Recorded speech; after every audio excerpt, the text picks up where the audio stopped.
Exnaton Misr tarixidagi eng sirli hukmdor.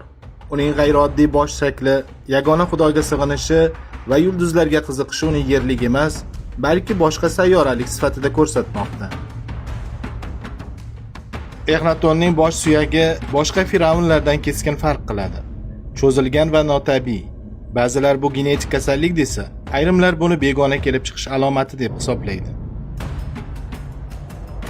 Exnaton qadimgi Misrda ilk bor yagona xudoga, Atonga sig'inishni joriy qilgan.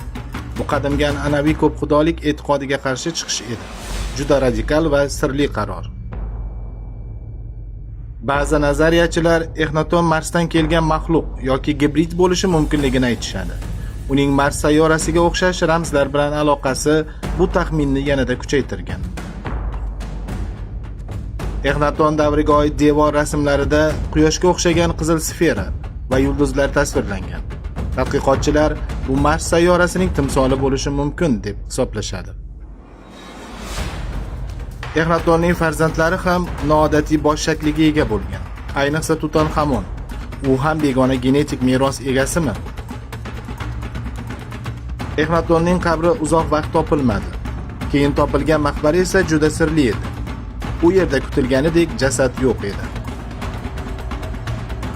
NASA suratlarida Marsda piramida shaklidagi tuzilmalar borligi aytilgan. Qadimgi Misr va Mars tuzilmalari o'rtasidagi o'xshashlik Exnaton haqida sirli nazariyalarni kuchaytiradi. Exnaton haqidagi sirlar, g'ayrioddiy topilmalar va Mars bilan bog'liqlik haqidagi tafsilotlar faqat bizning Telegram kanalimizda.